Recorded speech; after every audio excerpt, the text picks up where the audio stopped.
안녕하십니까. 새사랑교회 수요 공부 시작하겠습니다. 오늘은 10월 21일, 수요일입니다. 벌써 10월 달도 참 빨리 지나가죠. 이제 코로나19가 이제 좀 사라졌으면 좋겠는데, 또 재확산된다는 얘기가 들려와서 마음이 참 무겁습니다. 그래도 지난 주일날 추수감사주일을 저희가 드렸는데, 감사하게도 이렇게 또 성도들도 많이 나와서 같이 은혜 나누고 또 이렇게 섬기게 돼서 너무 고맙고요. 감사하게 생각했습니다. 우리 17장 말씀을 벌써 지난주까지 한 7부, 7번 했습니다. 오늘까지 하면 이제 8번 하게 되는데, 예수님의 그 기도에 대한 부분이죠. 그래서 지난주에 제가 이렇게 말씀을 드렸습니다. 예수님의 기도가 총 3단락으로 나눠진다. 17장이. 그래서 1장에서 8절까지. 첫 번째 파트죠. 예수님 자신을 위한 기도다. 이렇게 말씀드렸고, 또 9절에서 19절까지 두 번째 파트인데, 예수님 당시의 그 제자들을 위한 예수님의 기도가 나와 있죠. 그리고 마지막으로 20절에서 26절 세 번째 파트가 나오는데, 우리 모두를 포함한, 그러니까 당시 예수님의 제자들만이 아니라 우리까지 포함한 그런 모든 제자들을 위한 예수님의 기도가 바로 이제 세 번째 파트로 나오게 된다고 말씀드렸습니다. 특별히 첫 번째 파트는 예수님 자신을 위한 기도는 바로 그 부분이죠. 예수님께서 하신 말씀처럼 아버지의 아들을 영화롭게 해 주십시오.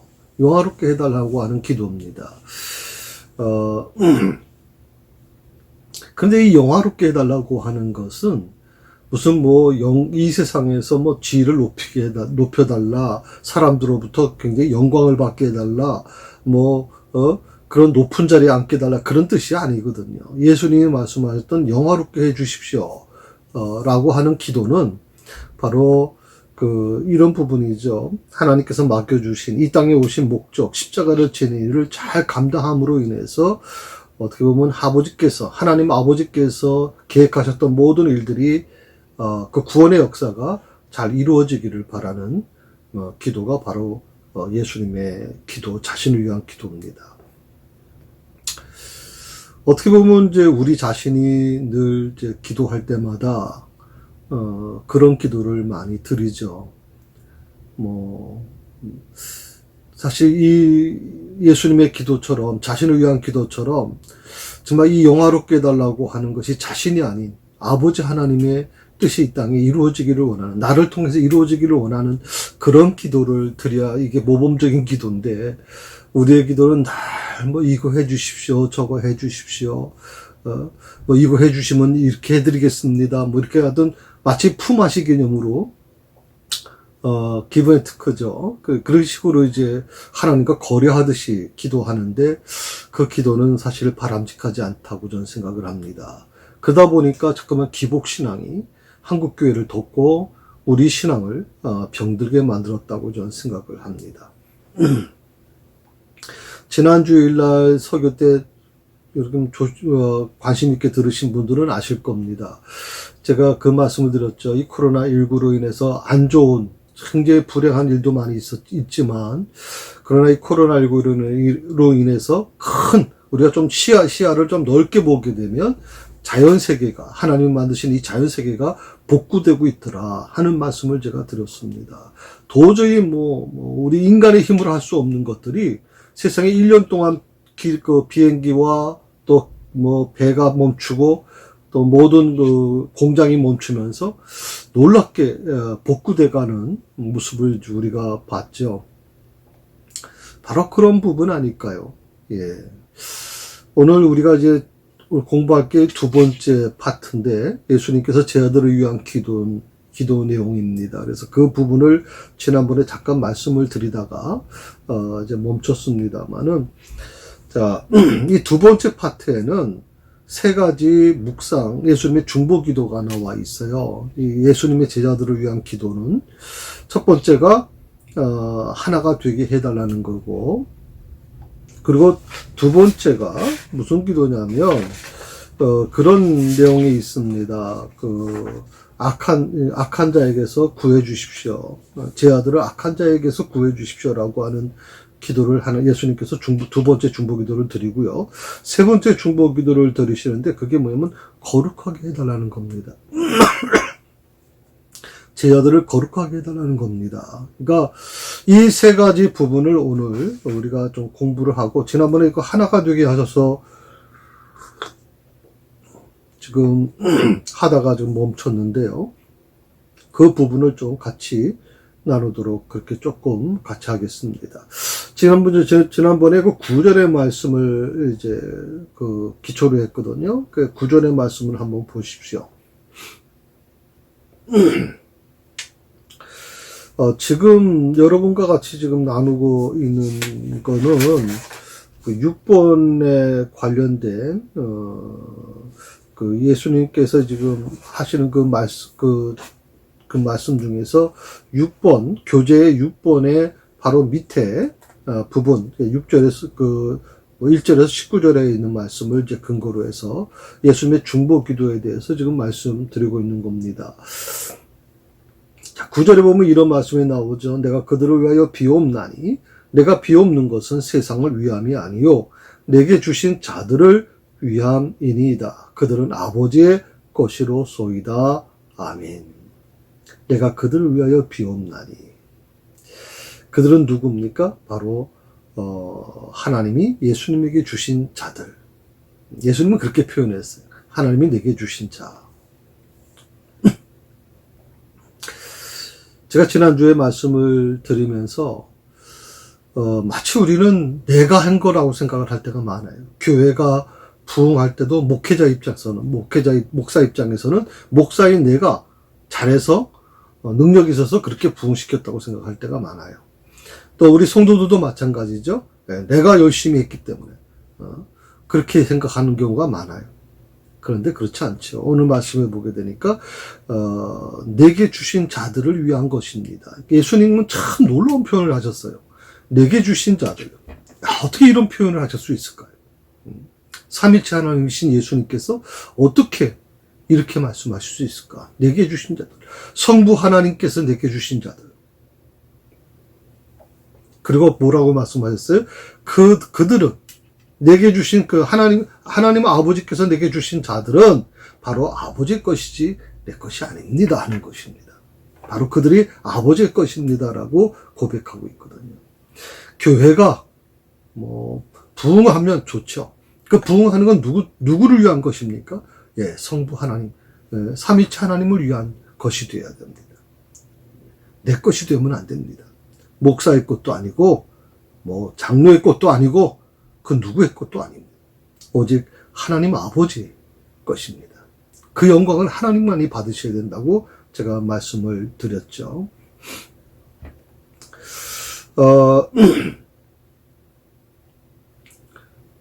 이 고별 설교죠. 17장 바로 이전에 16장이 바로 고별 설교에서 계속 이어오고 있는데, 바로 그 부분에 대한 부분을 같이 우리가 공부하고 있습니다. 지난번에 이렇게 말씀을 좀 드리다가, 마무리했던 것 같은데, 바로 아버지 하나님께서 내게 주신 자들, 예수님에게 주신 자들, 그들이 누구냐? 약하고 시수투성의 사람들이다. 그렇게 말씀을 드렸습니다. 약하고 시수투성이고 허물 많은 사람들. 예수님의 제자들 그런 사람들이죠. 참 허물 많은 사람들이잖아요. 약한 사람들이잖아요. 그런 약한 사람들, 허물 많은 사람들을 아버지께서 맡겨주셨다 이 말이에요. 예수님께서 불평하지 않으셨어요. 베드로 여러분 잘 아시는 것처럼 참 그 성격이 다혈질이죠. 정말 하여튼 물불 가리지 않지 않습니까? 그 실수도 많이 합니다. 실수도 참 많이 하죠. 어떻게 했으면 예수님께서 내가 3번 나를 부인하리라고 말씀하셨겠습니까? 그런 베드로, 또 누가 있을까요? 혈기가 넘치는 이 도마 같은 사람들은 뭐라 그랬어요? 사마리아 사람들이 예수님을 거부하니까 저 사마리아 동네에 아주 불을 내려서 아주 불바다로 몰사시키자고까지 얘기하지 않습니까? 그리고 예수님의 제자 중에 가룟 유다 같은 경우에는 예수님을 배신하는 참 비극적인 일이죠. 참 예수님의 제자 중에 제대로 된 제자가 과연 얼마나 있었을까요? 다 허물투성이고 약하고 또 시수투성이고 그런 사람들입니다. 그런 사람들이 바로 아버지가 맡기신 사람들이다. 자, 그렇기 때문에 오늘 이 구절의 말씀을 조금 나에게 주는 메시지로 받아들이게 되면 어떻게 이걸 해석할 수 있을까요? 자, 내가 그들을 위하여 비옵나니 내가 비옵는 것은 세상을 위함이 아니요 내게 주신 자들을 위함이니이다. 그들은 아버지의 것이로소이다. 지금 내 옆에 앉아 계신 분들, 우리 새사랑교회 모든 성도들, 그 중에서는 뭐 좋고 나쁜 사람도 존재하겠죠. 그 중에서는 약하고 시수투성의 사람도 있을 것입니다. 허물 많은 사람도 있을 것입니다. 그 중에서는 정말 성격이 문제 있는 사람도 있을 것입니다. 때로는 목사의 마음속에 비수를 꽂는 사람도 있을 것입니다. 다양한 사람들이 있어요. 그런데 내 옆에 앉아 계신 그 모든 분들, 새사랑교회 모든 성도들, 그들이 누구? 아버지의 것입니다. 라고 하는 이 놀라운 고백을 하고 있는 것이죠. 그렇기 때문에 세상의 잣대나 내 기준으로 소홀히 여기거나 초라하게 보아서는 안 된다라고 하는 것입니다.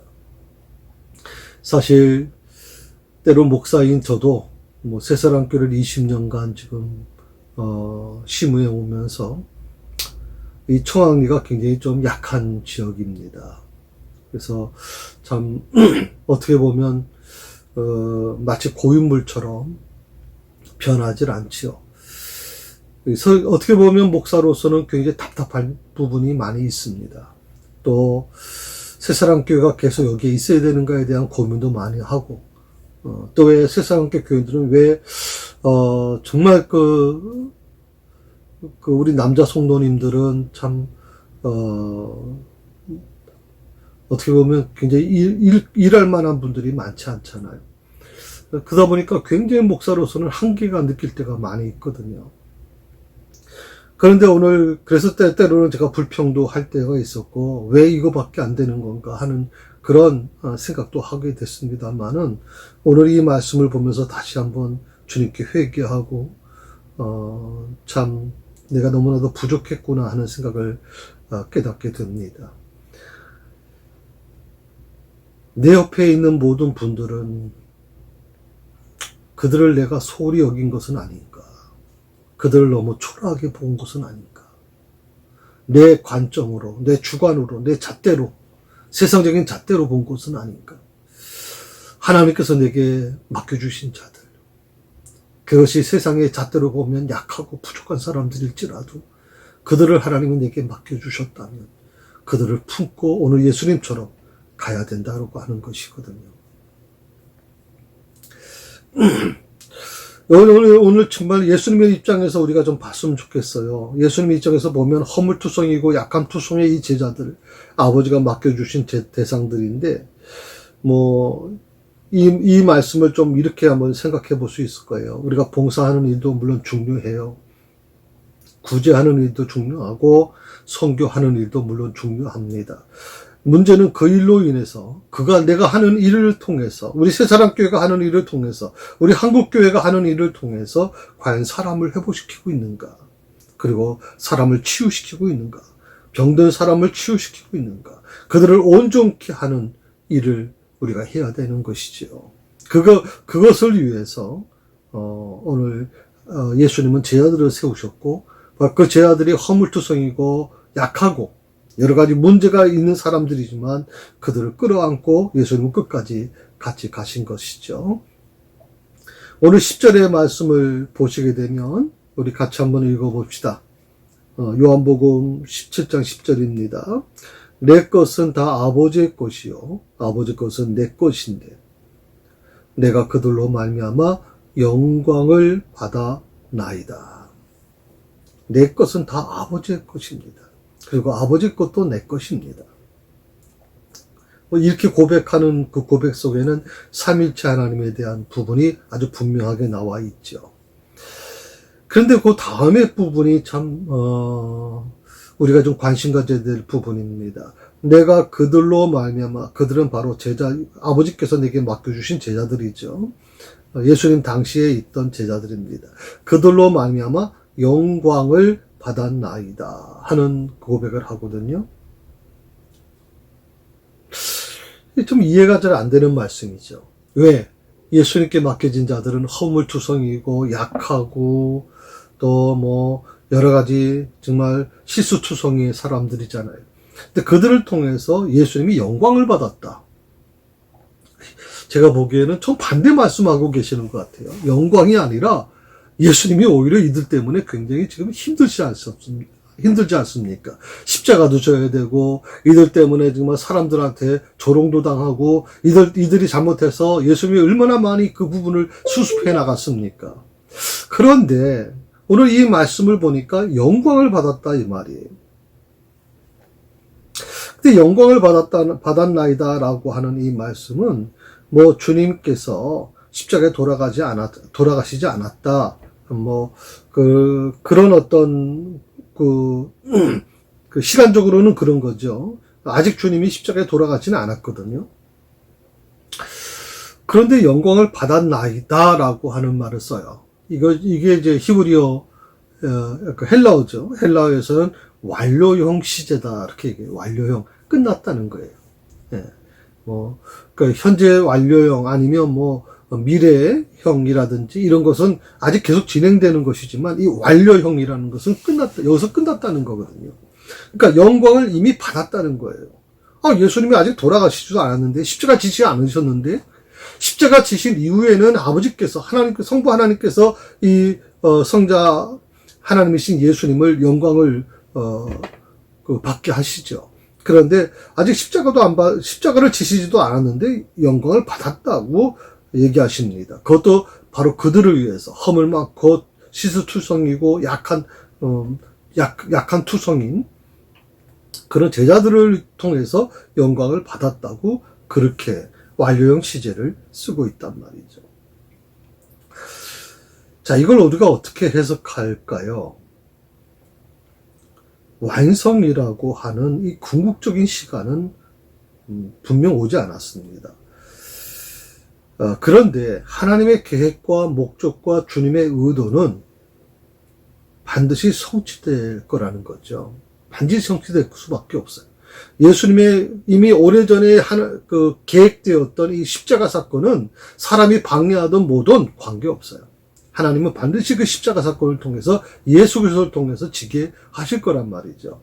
그래서 미래 완료형 개념으로 미래에 이루어질 일이지만 완료형으로 사용하고 있다는 겁니다. 사람에게는 시간이라고 하는 제약이 필요하지만 하나님께는 그렇지 않죠. 하나님은 말씀하시면 반드시 이루어지기 때문에 사실 시간이 필요 없잖아요. 하나님에게는 시간이 필요 없어요.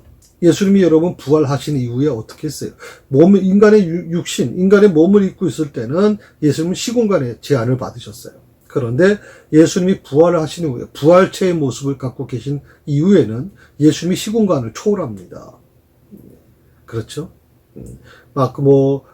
문도 통과하시고 그리고 시간을 초월하지 않습니까? 시공간을 초월하고 계시죠. 바로 그런 개념이라고 여러분 이해하시면 됩니다. 미래 완료형 개념으로 쓰여졌다. 원래 완료형인데 미래 완료형 개념처럼 미래에 이루어질 일이지만 지금 이루어졌다라고 이미 선언하고 계시는 거라는 거죠.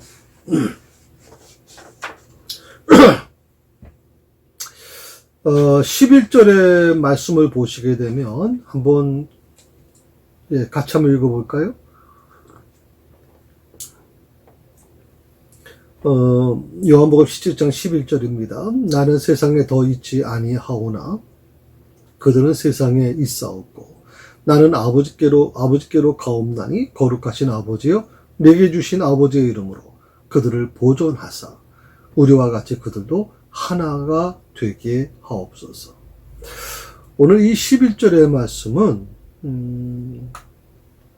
이 17장의 가장 핵심이라고 생각을 합니다. 가장 본론적인 말씀이죠. 네. 주님은 제 아들을 위해서 세 가지 기도 제목을 가지고 기도합니다. 첫 번째가 뭐냐면 그들을 보호하시옵소서 하는 것입니다. 그들을 보호해달라는 겁니다. 그리고 두 번째는 그들을 거룩하게 해달라는 겁니다. 그리고 세 번째는 그들이 우리와 같이 하나가 되게 해달라는 겁니다. 오늘 11절에 있는 말씀이 굉장히 중요한 말씀입니다. 특히 하나가 되게 해달라고 하는 예수님의 기도는 굉장히 중요한 내용이기 때문에 제가 원래 교재에 10번에 있는 10번에 모든 신자들을 위한 기도의 핵심이 무엇입니까? 라고 하는 그 부분에 가서 제가 따로 이 하나됨에 대한 부분을 말씀을 좀 드리려고 합니다. 보충하려고 합니다. 그래서 오늘은 이제 여기까지만 맛만 보여드리고 진짜는 바로 이제 10번에서 다시 말씀드리겠다는 말씀을 드립니다. 12절 13절 한번 보실까요? 12절 13절입니다. 같이 읽습니다. 내가 그들과 함께 있을 때 내가 내게 주신 아버지의 이름으로 그들을 보존하고 지켰나이다. 그 중에 하나도 멸망하지 않고 다만 멸망의 자식뿐이오니 이는 성경을 응하게 함이니이다. 지금 내가 아버지께로 가오니 내가 세상에서 이 말을 하옵는 것은 그들로 내 기쁨을 그들 안에 충만히 가지게 하려 함이니이다. 그들을 보호하시옵소서.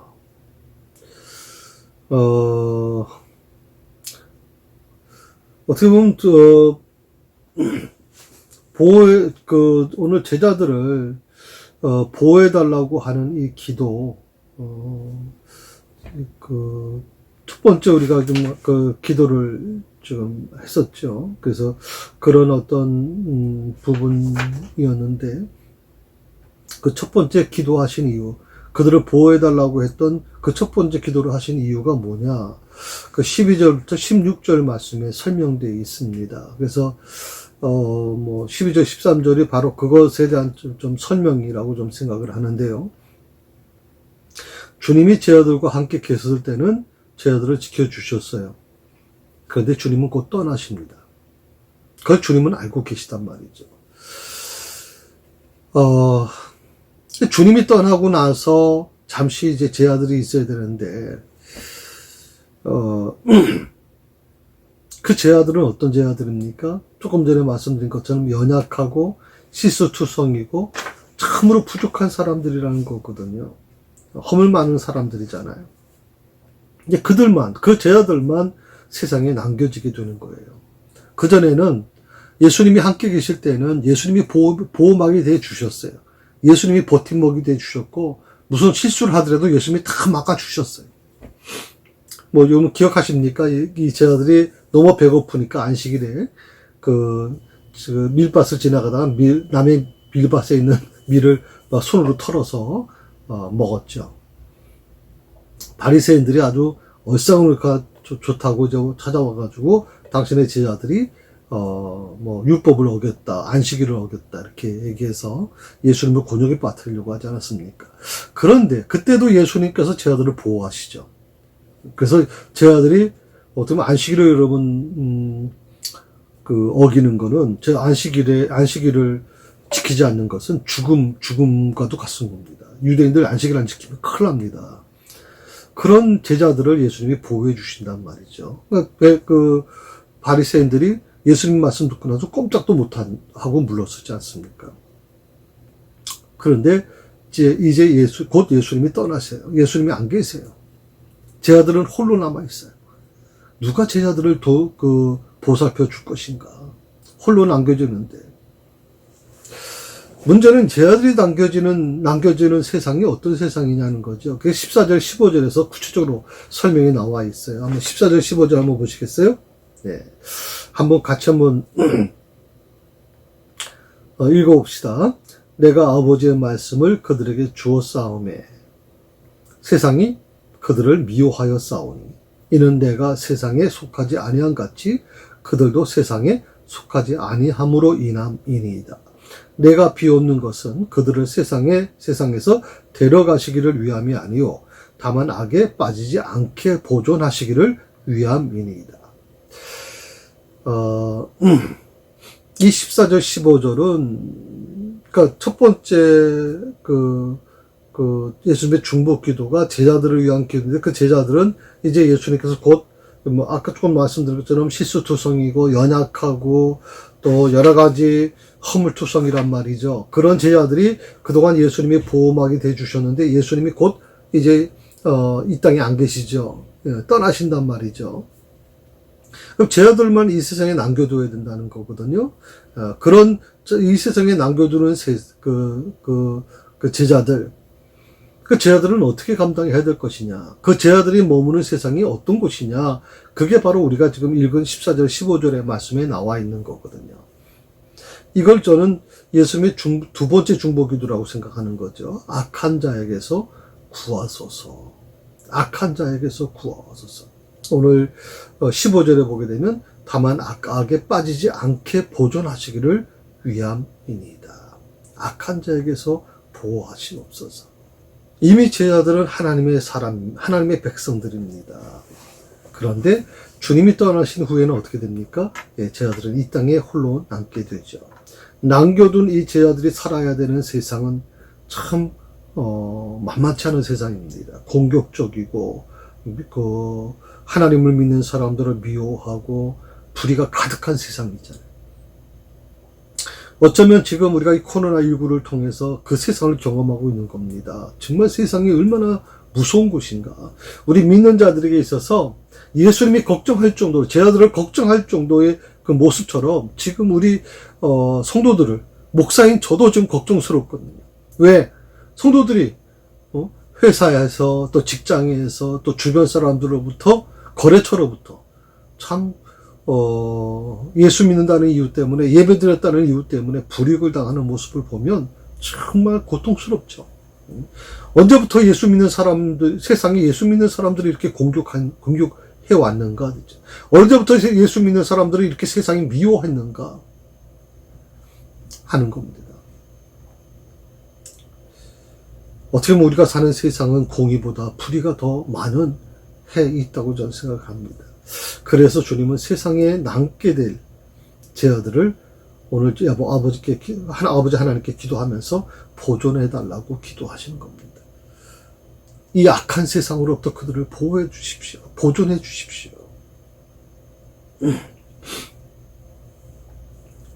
주님은 세상이 악하다는 것을 이미 아셨죠. 그런데 왜 제자들을, 그럼 세상이 악한 곳이면 예수님 떠나실 때 제자들도 같이 데려가시면 얼마나 좋았을까요? 예수님 그런 능력이 없으신 분도 아니고, 그 제자들 예수님께서 뻔히 보이잖아요. 내가 없는 곳에 저들을 홀로 내버려 두면 얼마나 저들의 고통과 아픔 속에 있을까? 이 세상이 얼마나 저들을 공격할까? 하는 것을 예수님 다 알고 계시잖아요. 그런데 왜 예수님 제자들을 함께 데려가시지 않고 세상에 남겨두고 가셨을까 하는 의문입니다. 그런데 그 16절에서 이유를 찾게 되죠. 한번 같이 읽어볼까요? 내가 세상에 속하지 아니한 같이 그들도 세상에 속하지 아니하였사옵나이다. 나는 예수님에게 속해 있지만 내가 머물고 있는 자리는 세상에 있거든요. 우리는 하늘의 시민권을 갖고 있어요. 하늘 시민이, 하나님의 나라의 시민이. 그러나 우리는 이 세상을 딛고 있단 말이죠.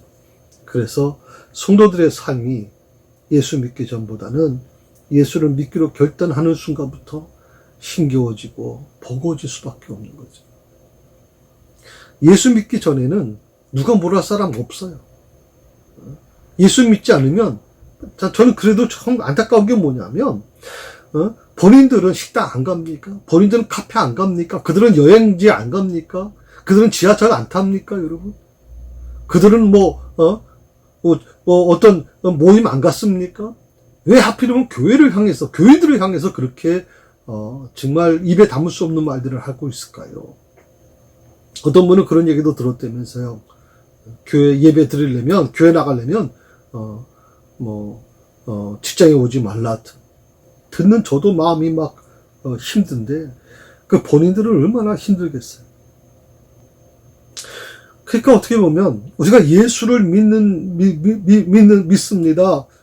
이제 나는 예수님을 위해 살겠습니다. 결단하는 순간부터 우리는 힘겨질 수밖에 없어요. 왜? 내가 듣고 있는 이 세상, 내가 살고 있는 이 세상은, 살아야 되는 이 세상은 악한 세상이에요.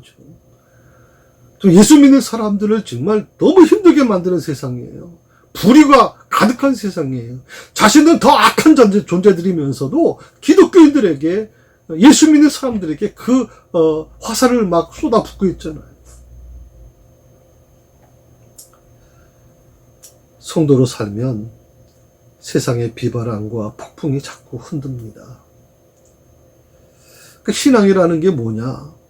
제가 우리 주일날도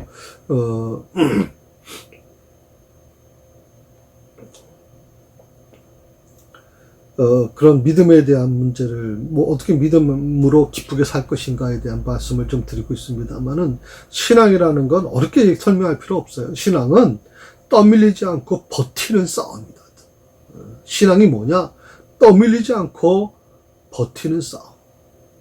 끝까지 버티는 겁니다. 그래서 제가 한번 주일날 설교 말씀드렸죠. 피투성이라도 살아남으라. 피투성이라도 살아남으라. 그게 하나님께서 주신 말씀. 피투성이라도 살아남으라. 떠밀리지 않고 세상의 어떤 도전과 세상의 어떤 멸시 앞에서도 떠밀리지 않고 버티는 것. 그 싸움을 우린 신앙이라고 얘기할 수 있어요. 아침에 눈을 떠서 하루를 시작할 때마다, 그래서 우리가 반드시 기도해야 될 게 있어요. 반드시 보호받음에 대한 기도를 드려야 돼요. 주기도문은 특히 보호받음에 대한 내용이 많이 포함되어 있죠. 우리를 악에서 구하시옵소서. 내가 다른 사람을 용서해 준 것 같이 나를 용서해 주십시오. 시험에 들게 하지 말게 해 주십시오. 이런 보호받음에 대한 기도를 매일 아침마다 드리셔야 돼요. 출근하시면서 아침에 일어났을 때 이 기도를 드리셔야 돼요. 오늘 하루도 하나님 보호해 주십시오. 악으로부터 보호해 주십시오. 이 세상으로부터 저를 보호해 주십시오. 인도에선가요?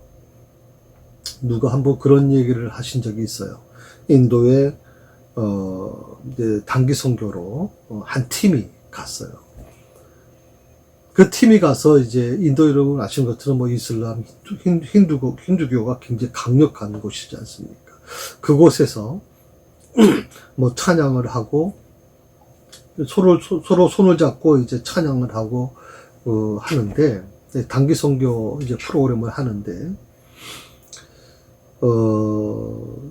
이분들을 굉장히 이 단기 선교 젊은 청년들인데, 이들을 좀 핍박하려고 하는 사람들이 있었어요. 특히 힌두교라든지 이쪽에 있는 사람들이 굉장히 이들을 아주 못마땅하게 생각해서 핍박하려고 했던 사람들이 있어요. 그런데 놀랍게도 그분 중에서 한두 분이 지금 얘기해 준 겁니다. 자기들이 그 단기 선교팀에 접근하려고 하니까 무슨 보호막 같은 것이 그들을 보호하고 있더라. 그리고 아주 광채와 같은 것이 막 나는데 자기들은 도저히 그 근처를 접근할 수가 없었다 하는 그 얘기를 제가 어디서 봤는지는 정확히 모르겠습니다. 그걸 제가 본 적이 있거든요. 항상 우리가 보호받음을 위한 기도를 드리셔야 돼요. 내 힘으로, 어떤 사람은 그래요. 내 주먹 믿고 삽니다. 난 주먹이 더 가까워요. 내 능력, 내 지혜가 더 중요해요. 지식이 더 중요해요. 경험이 더 중요해요. 아니에요, 여러분. 세상에서 우리가 믿는 사람으로서 온전하게 살기 위해서는 하나님의 보호하심, 성령님의 보호하심이 있어야 돼요. 그게 굉장히 중요하다는 거 기억하세요. 그래서 눈을 떠서 하루를 시작할 때마다 보호받음에 대한 기도를 반드시 드려라. 그리고 주님이 나를 붙들어주고 보호하지 않으면, 항상 그런 마음을 가지셨으면 좋겠어. 나는 여지없이 세상의 공격으로부터 무너질 수밖에 없는 존재다. 그렇게 약한 존재다. 라는 것을 늘 인식했으면 좋겠어요. 인식했으면 좋겠어요. 이런 인식조차 하지 못하고 살아가는 성도들이 많아요. 기독교인들이 많아요. 아무 느낌 없죠. 아무 느낌. 전 놀라운 게 뭐냐면 교회를 오래 다니신 분들조차도 몰라요. 느낌이 없어요, 지금. 어떻게 보면 저는요, 정말 영적으로 우리가 예민해야 된다고 생각해요. 여러분, 사랑을 해보셨습니까? 남녀가 서로 사랑하다 보면 그 상대방이 어떤, 말을 안 해도 어떤 눈빛만 봐도 그 약간의 어떤 그런 미세한 어떤 그런 태도의 변화만 봐도 우리는 느끼잖아요. 아, 저 사람이 뭔가 좀 싫어하는 것 같아. 저 사람이 어떻게 보면 좀 안 좋아하는 것 같다는 걸 우리는 느끼잖아요. 그 느끼지 않는다면 뭐가 잘못된 거죠. 사실 어떻게 보면 연애할 때보다도 결혼할 때가 더 위험한 이유는 뭐냐면 결혼하게 되면 무뎌져 버리거든. 그런 느낌, 그런 것을 캐치하는 게 점점 약해져요. 그런데 우리가 영적인 것도 마찬가지입니다. 영적인 것도 예민해야 돼요. 어떤 문제가 있을 때 그 문제가 우연히 일어난 것이 아니라 그 문제가 내게 다가왔을 때 그 문제를 주신 하나님은 어떤 뜻일까? 내게 뭘 원하시는 것일까? 내가 지금 어디에 있는 것인가? 하나님은 나를 통해서 뭘 지금 원하고 계시는가? 그거를 캐치해야 돼요. 성령님의 음성을 들으셔야 돼요. 느끼셔야 돼요, 여러분. 그게 성령님과 동행하는 삶이에요. 주님이 나를 붙들어주고 보호해주지 않으시면 나는 여지없이 세상의 공격에 무너질 수밖에 없다. 그걸 깨닫는 사람은 아주 예민해질 수밖에 없어요. 그래서 주님은 이 첫 번째 기도, 저들을 보호해 주십시오라고 기도를 이제 드렸던 것이죠. 특별히 오늘 14절, 15절의 말씀 한번 조금 풀어볼까요? 자, 그들에게 주었사오며, 그들에게 주었다. 그들은 누구예요? 제자들에게 주었는데, 무엇을 주었다는 겁니까? 바로 앞에 보니까 아버지의 말씀을 주었다. 예수님께서 아버지의 말씀을 제자들에게 주셨다는 겁니다. 주었다는 겁니다.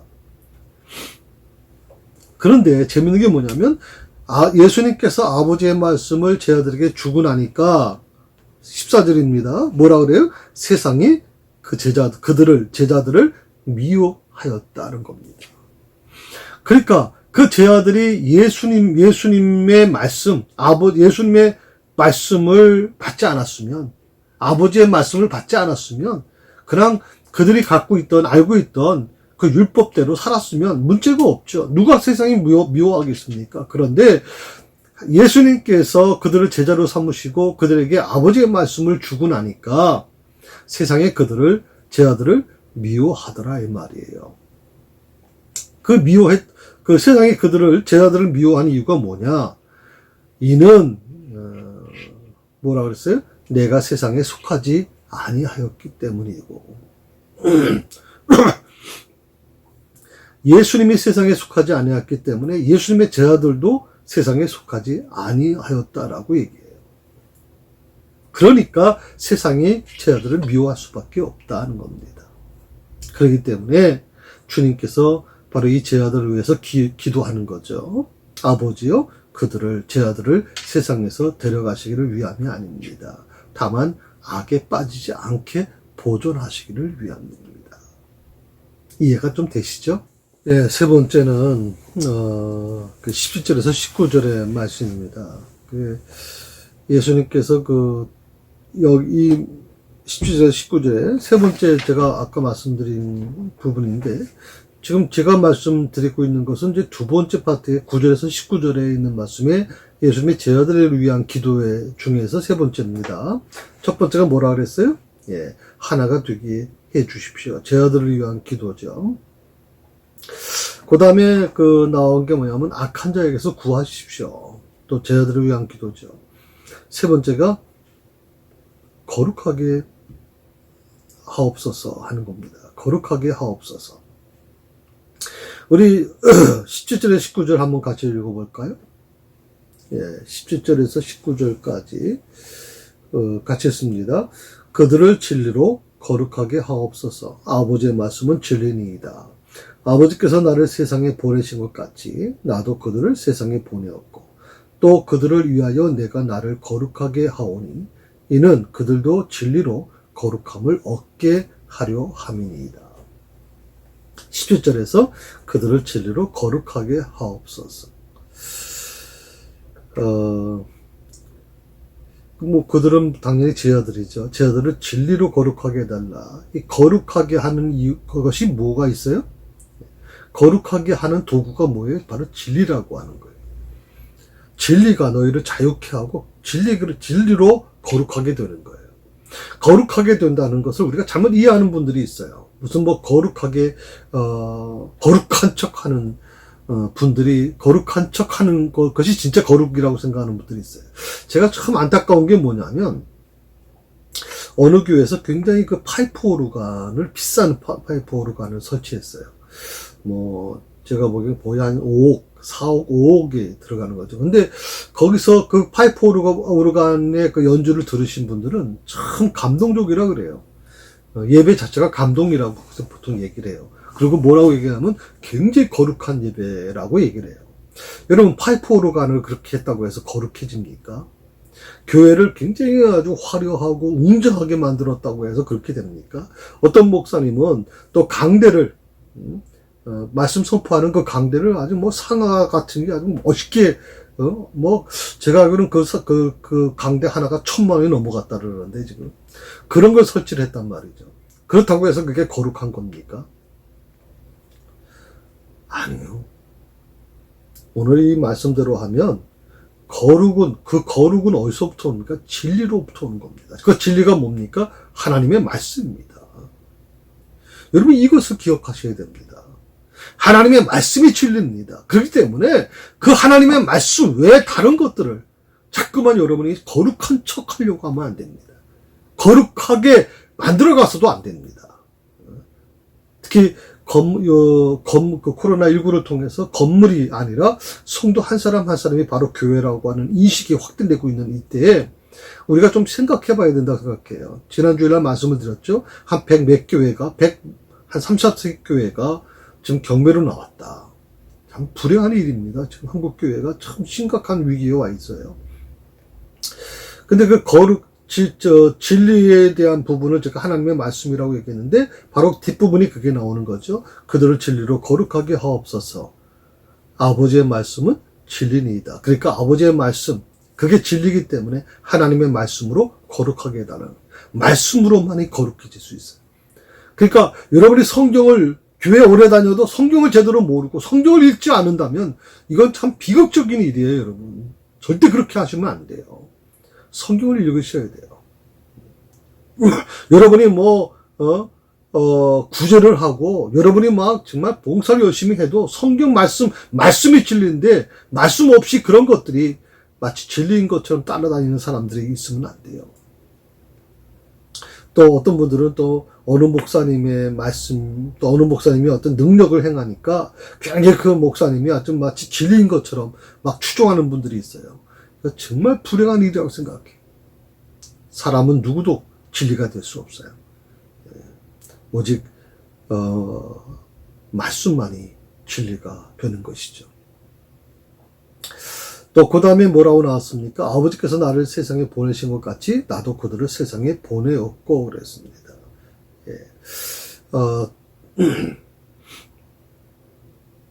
주님은 제자들이 세상에서 지켜지길 원했어요. 근데 지켜지길 원했는데, 그것에 끝난 것이 아니라, 그것으로 족한 것이 아니라, 그들이 세상에서 지켜질 뿐만 아니라, 제자들이, 거룩해지기를 기도했어요. 거룩해지기를 기도했어요. 그런데 그 거룩해지는 것은 스스로 힘으로 되는 게 아니다. 제자들이 노력해서 되는 게 아니라 이 말이죠. 인간은 거룩해질 수가 없어요. 절대 거룩해서는 안 돼요. 그래서 제가 지금 조금 전에도 말씀드린 것처럼 거룩한 척 하지 말라고 그러죠. 거룩한 척. 목소리를 거룩하게 내고, 거룩하게, 분위기도 거룩하게 하고, 그렇게 한다고 해서 거룩해지는 게 아니라 이 말이에요. 그래서 제 아들의 거룩함을 위해 기도하셨다. 그 거룩함은 누가 주는 겁니까? 아버지의 말씀이 주는 겁니다. 진리가 주는 겁니다. 우리가 하나님의 말씀으로 무장되어야 하는 것이 바로 그 부분입니다. 정말 하나님의 말씀으로 무장되어야 됩니다. 여러분들이 좀 젊으신 분들은 학수만 있다면 암기하십시오. 성경을 암기하는 것보다 더 좋은 거 없습니다. 물론 제가 신학교 때는 참 시험을 봐야 되니까 성경 종합고사 있습니다.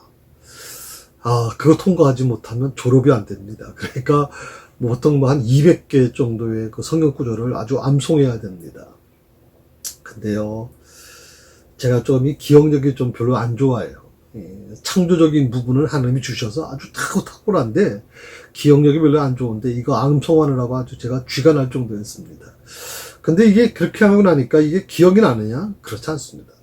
여러분, 성경을 암송하는 것은요, 어릴 때부터 차근차근하게 쌓여져야 됩니다. 그러면 성경을 암송하는 것이 익숙해집니다. 아주 마치 몸에 아주 체질화된다는 거거든요. 그렇게 될 때 하나님의 말씀이 무장될 수가 있는 겁니다. 그러니까 하나님의 말씀으로 무장되고 또 무장되면 그 진리로 세상과 구별되게 해달라고 주님 기도하시거든요. 그러니까 우리가 말씀으로 무장돼서 그것이 우리의 삶이 그것으로 이루어지게 되면 세상과 구별될 수밖에 없죠. 우리가 세상 속에 살고 있지만 세상과 닮아질 수가 없어요. 그렇기 때문에 세상 사람들은 알아요. 세상 사람들은 느껴요.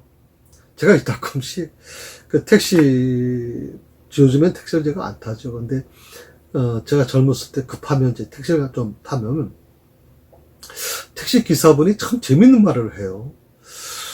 혹시 목사님이세요? 그렇게 물어요. 그래서 아니 어떻게 아세요? 손님 얼굴에는 목사님이라고 써 있는데요. 그렇게 얘기해서 제가 깜짝깜짝 놀랄 때가 있었어요.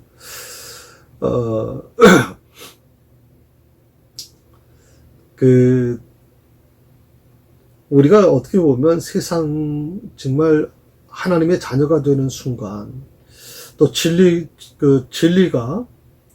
인해서 우리가 거룩해지게 되면 하나님의 말씀을 통해서 우리가 거룩해지게 되면 어떻게 됩니까? 세상 사람들이 알아봐요. 세상 사람들이, 하나님을 모르는 사람들이 알아보더라고. 제게 지금 목사님입니까라고 물었던 사람이 그 택시 기사분이 제가 보기엔 한 60대 정도 되신 분인데 그분은요, 교회 다니는 분이 제가 물었어요. 그래서 교회 다니십니까? 물어보니까 교회를 안 다니세요. 근데 어떻게 그걸 아십니까? 그랬더니 느낀대요. 느껴더래요. 손님의 얼굴을 보니까 목사님처럼 보인다. 이렇게 얘기하더라고요. 우리가 세상과 구별될 수밖에 없어요. 왜 세상이 그러느냐? 왜 예수 믿었더니 왜 이렇게 고통이 많으냐? 왜 세상으로부터 이렇게 무시당하느냐? 그렇게 하소연하는 분들이 있는데, 우리가 예수 믿는 순간, 진리를 갖고 있는 사람, 진리를 받아들이는 그 순간, 우리는 세상과 구별되게 될 수밖에 없다. 예수님도 바로 그걸 위해서 기도하셨어요. 그렇기 때문에 말씀을 붙드는 것만이 이 세상을 이길 수 있고 감당할 수 있는 거예요. 말씀을 붙들지 않으면 세상의 어떤 도전을 여러분 감당하기 힘들어요. 지금은 코로나19 때문에 예배 참석했느냐 따지고 묻고, 또 예배 참석하지 마라, 예배 참석한다고 해서 그들이 와서 교회 와서 감시하겠습니까? 우리가 정말 양심만 조금 우리가 내려놓는다면, 나 교회 안 나갔어. 그러면 되지 않겠어요? 그런데 우리가 양심적으로 하나님 앞에서 거짓말하면 안 되니까, 물론 얘기할 수밖에 없겠죠. 그러니까 또 양심의 가책이 느껴지니까 또 힘들 수밖에 없겠고요. 그런데 그것보다도 진짜 더 무서운 게 뭘까요? 예수 믿는다는 이유 때문에 정말 핍박이 실질적으로 오게 되면 정말 어렵습니다, 여러분. 요즘에는 그런 게 별로 없다 그러지만 제가 군대 생활할 때마다 정말 힘들었습니다. 정말 교회에 나간다는 것이 너무 힘들었습니다. 제가 전에 한번 말씀드렸죠.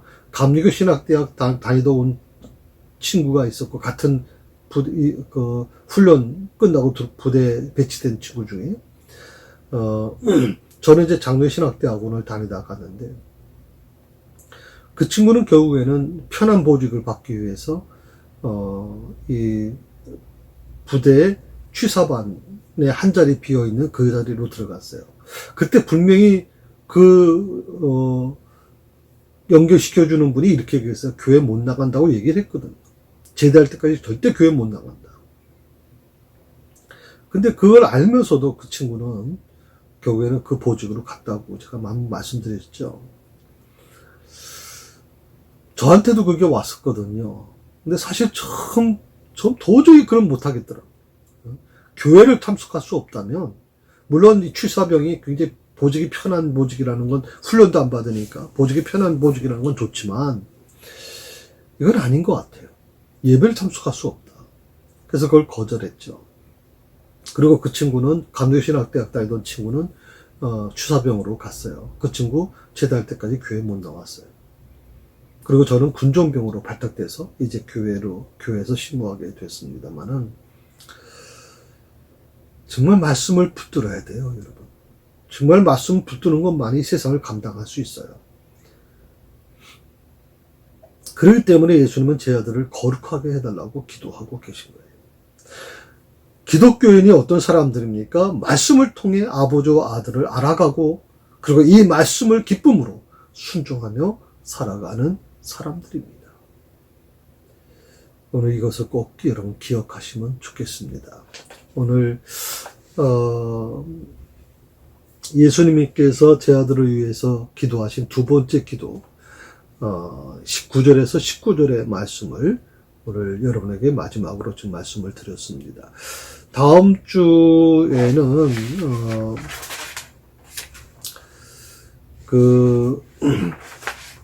구본을 조금 더 말씀을 드리면서 그 7번, 8번에는 조금 보충으로 제가 조금 이런 교재 좀 설명드리도록 좀 그렇게 하겠습니다. 7번, 8번은 좀 제가 그렇게 길게 끌지는 않겠고요. 다만 이제 9번이 굉장히 중요하기 때문에 9번은 좀 제가 한 시간을 내서 그렇게 설명드리려고 합니다. 그렇게 하시고 다음 주 같이 좀 만났으면 좋겠고요. 지금 여러분 벌써 오늘 8번째입니다. 지금 이것이 끝날 때쯤이면 저는 한 10번 정도 갈 것 같은데, 그렇다면 요한복음 17장을 한 10번 정도 읽으셨을 거라고 저는 생각을 합니다. 그렇게 믿고 있습니다. 그만큼 이 17장은 굉장히 중요합니다. 예수님께서 우리에게 주신, 제 아들을 향해서 하셨던 기도기 때문에, 제가 처음에 이렇게 말씀드렸죠. 기도가 어렵다. 나는 절대 기도 못해. 아니요. 정말 여러분이 이 말씀을 깊이 묵상하다 보면 막 가슴으로 느껴질 거예요. 예수님이 제 아들을 위한 기도가 막 가슴으로 느껴지면 그 기도가 이런 거구나 하는 걸 느끼게 돼요. 이 요한복음 17장을 꼭 읽으셨으면 좋겠습니다. 다음 주에 뵙겠습니다. 한 주간 승리하시고, 또 1단계 지금 코로나 바이러스 1단계이지 않습니까? 주일날 현장 예배를 드리고 있습니다. 전교인이 나와도 상관없습니다. 본당은 40명까지, 1부, 2부 다 40명까지 참석할 수 있습니다.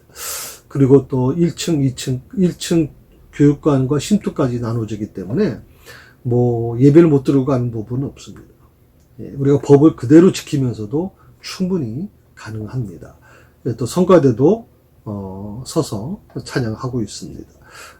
여러분 같이 오셔서 같이 나누시면 좋겠고요. 만약에 이 방송 들으신 분 중에 TC 동력장이나 또 TC 관여하신 분들이 계시면, 교회에서는 식사를 제공해 드릴 수는 없지만,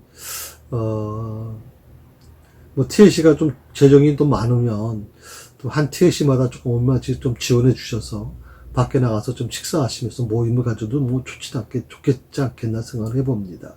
사실 어떻게 보면 참 이해가 안 가죠. 교회에서는 안 되고, 나가서 식당에서는 식사해도 괜찮다 그러니까 나는 어떻게 이런 법이 존재하는지 잘 모르겠습니다만은 아무튼 법을 우리가 좀 지켜야 되니까 그렇게 됩니다. 우리가 항상 기도하면서 가장 힘든 시기에 살아가는 여러분들, 교회도 힘들고 여러분 다 힘듭니다. 그렇지만 우리가 힘내고 오늘 이 말씀처럼 예수님께서 중보기도 하고 계시는 이 말씀을 기억하셔서 승리할 수 있기를 바랍니다. 기도하십시다. 하나님 아버지 감사합니다. 참 부족한 저희들인데 하나님께서 자녀 삼아 주셨습니다. 우리 안에 진리가 있습니다. 하나님의 말씀으로 그 진리의 하나님의 말씀을 받아들이면서 예수님의 제자가 되는 순간 세상은 우리를 핍박하고 우리를 무시하고 우리에게 참 힘든 길을 가게 합니다. 아버지 하나님, 예수 믿는다는 이유 때문에 직장에서 정말 하나님 조롱당하고 무시당하고 또 협박당하는 사람들도 있습니다. 저들을 긍휼히 여겨주시고 아버지 순교적인 정신 가지고 그 믿음 가지고 감당할 수 있도록 잘 이겨낼 수 있도록 하나님 도와주옵소서. 세상이 감당하지 못하는 믿음의 사람들이 되게 하여 주옵소서. 한 주간 저들을 지켜주시기를 원하옵고 예수님의 이름으로 기도드립니다. 아멘.